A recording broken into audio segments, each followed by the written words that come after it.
Welcome to this restoration video of this iron box that I've not used for years. So clearly the cable is damaged. I'm going to start by removing that, and I'll replace it with another cable that I harvested from another damaged iron box. Remember, I've not used it for 4 to 5 years, maybe even 6 years. So I don't even know whether it's working, but the last time I used it, it was still functioning.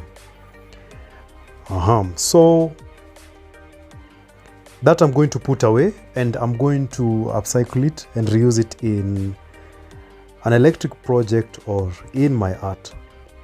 So I started by removing that part that acts as a protective shield of the cable. So I'm going to remove the one that is in the cable that I'm going to install. Then I'm going to go ahead and install that at the tail end of the iron box.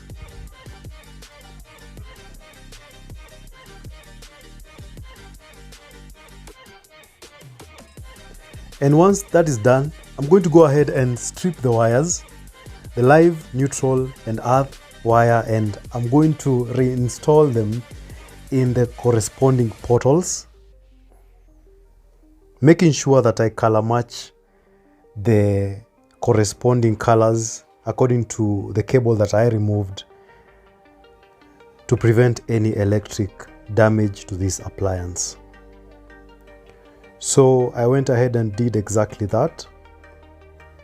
And then once I was done, I replaced the protective shield that was at the back.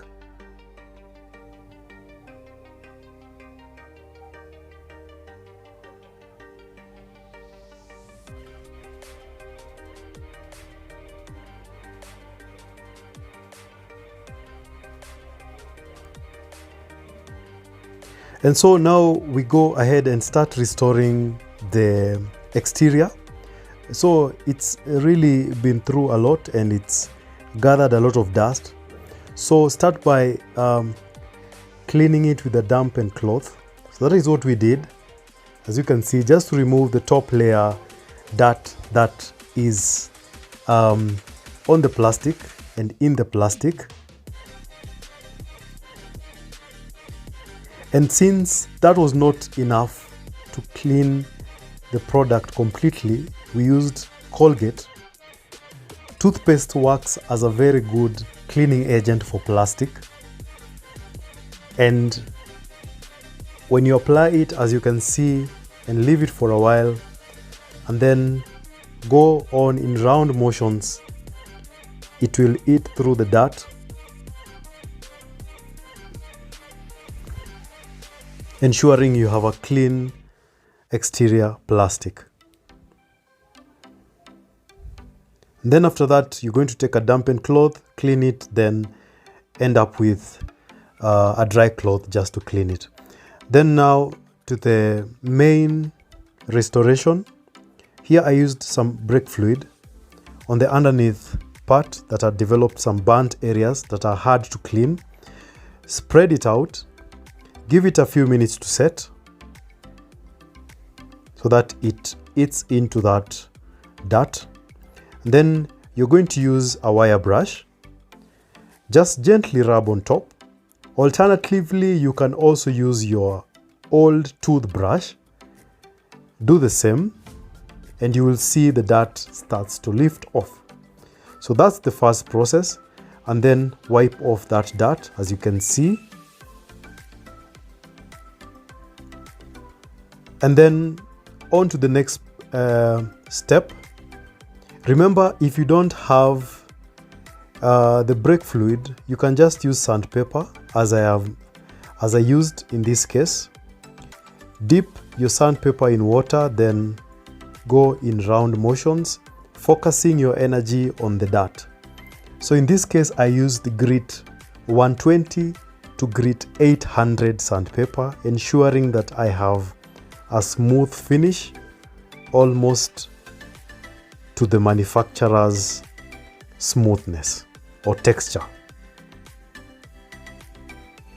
So as you can see in the video, the dirt is lifting off and we are close to achieving the original color of this bottom part of our iron box.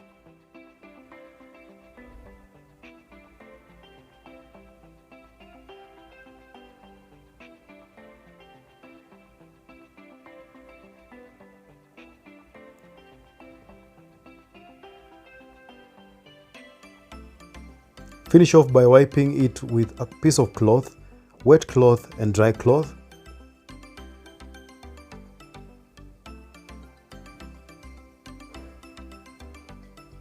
And there you have it. Now you can use your iron box again to iron your clothes. It's as smooth as new. And finally, let's test it whether it's still working, whether it's still heating up. And also this process, it's an important process because we are also going to use the heat that it generates to clean off any remaining dirt that was left on the surface. So it works just fine.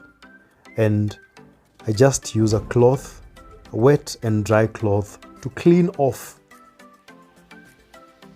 any excess dirt that was there.